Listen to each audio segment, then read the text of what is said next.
qui est la parole? Depuis le premier siècle après le Christ, la doctrine chrétienne a enseigné à plusieurs occasions que Jésus-Christ était coexistant avec et co-égal à Dieu. Jésus, soit en esprit ou en quelque autre forme, était avec Dieu depuis le commencement. Les gens qui croient ou ont cru cette doctrine que Dieu est Jésus et Jésus est Dieu justifient leur croyance en isolant des parties de textes bibliques. Genèse 1, verset 26 est leur écriture initiale dans laquelle Dieu dit « Faisons l'homme à notre image ». Faisons, nous et notre, sont interprétés comme voulant dire Dieu de concert avec Jésus-Christ. Vraiment, cette écriture n'offre aucune preuve de l'existence de Jésus au commencement. Pourquoi? Parce que la première personne du pluriel et le possessif notre sont utilisés pour démontrer l'ampleur de l'événement auquel Dieu se liait. Lorsqu'un nom ou un pronom est utilisé au pluriel, alors que le singulier est conforme au fait, c'est la figure de rhétorique hétérogis. Le pluriel est utilisé à la place du singulier pour dénoter une excellence ou une importance supérieure. Les rois utilisent le pronom pluriel lorsqu'ils parlent d'eux-mêmes dans leur rôle officiel. Par exemple, aujourd'hui, nous pouvons le voir encore, la souveraine d'Angleterre utilise l'expression « nous » lorsqu'elle parle d'elle-même dans sa capacité officielle. Selon cette même règle grammaticale, Dieu a utilisé la première personne du pluriel et le possessif pluriel. Faisons, nous, l'homme à notre image, selon notre ressemblance. La Bible enseigne qu'il n'y a qu'un seul vrai Dieu, que Dieu était en Christ. 2 Corinthiens 5, verset 19. Car Dieu était en Christ, réconciliant le monde avec lui-même, en n'imputant point aux hommes leur offense. Et il a mis en nous la parole de la réconciliation. Que Dieu était en Christ, que Dieu est esprit. Jean 4, verset 24 dit, Dieu est esprit et il faut que ceux qui l'adorent comment? En esprit et en vérité.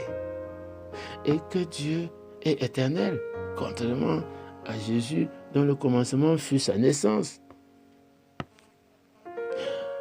Autre que le pluriel de Genèse 1, verset 26, l'écriture fondamentale sur laquelle la doctrine Jésus est Dieu a été fondée est Jean 1, verset 1.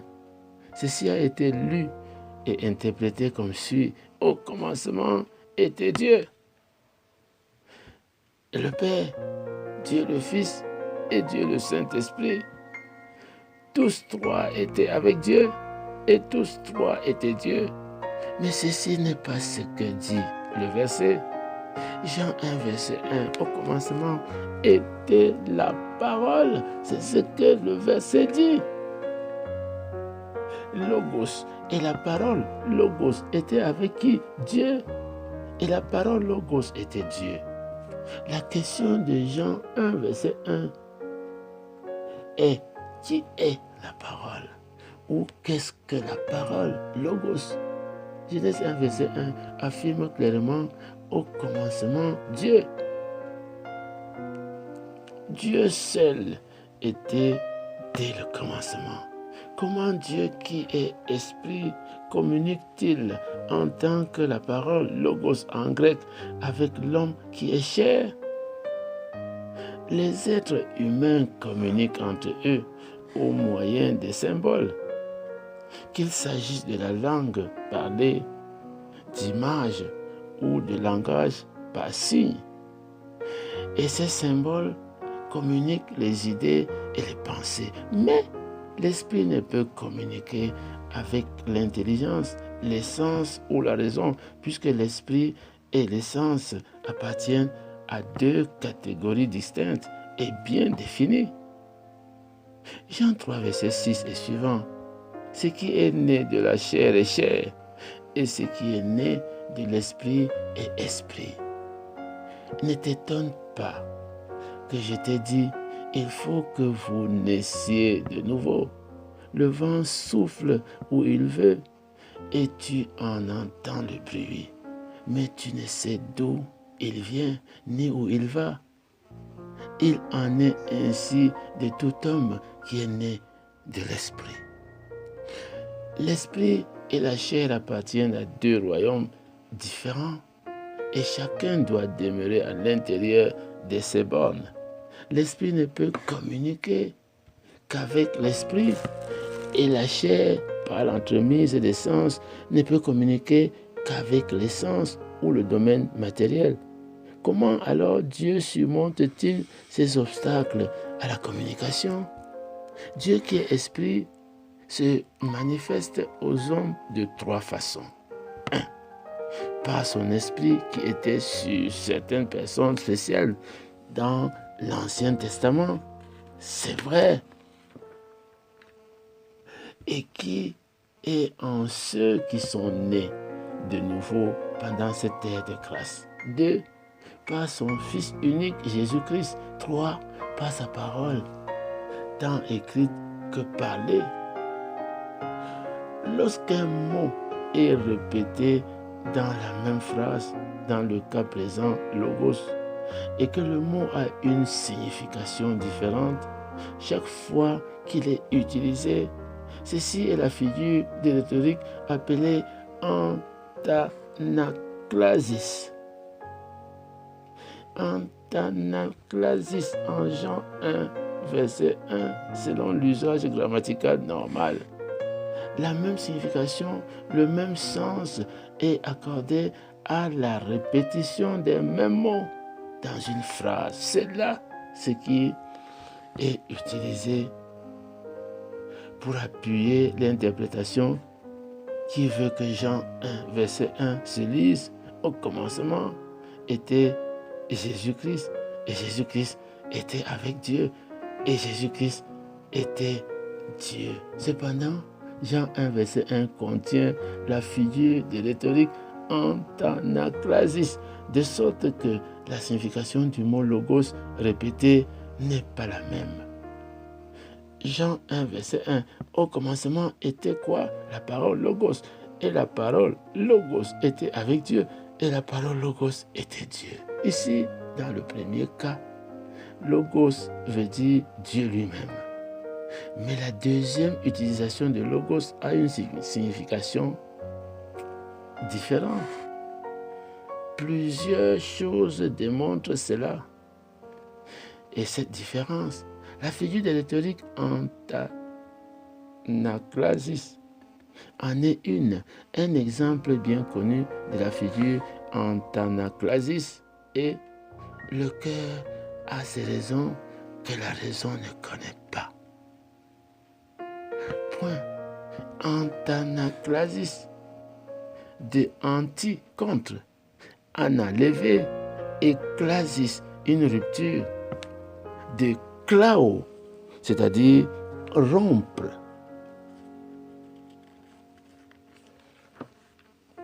Ainsi une rupture levée contre. Ce nom est donné à cette figure parce que lorsqu'un mot a déjà été utilisé dans une phrase, dans son sens propre et naturel, il est utilisé encore une fois dans la même phrase, dans un autre sens qui se lève en rupture contre lui, c'est-à-dire le premier sens. C'est l'utilisation des mêmes mots dans une même phrase, dans deux acceptions différentes. Il est essentiel à cette figure que l'appellation des deux mots soit identique. Elle est fréquemment utilisée dans toutes les langues. Exemple, vivons pendant que nous vivons. En Jean 1, verset 1, cela veut dire que le premier et le deuxième emploi de logos ont une signification différente.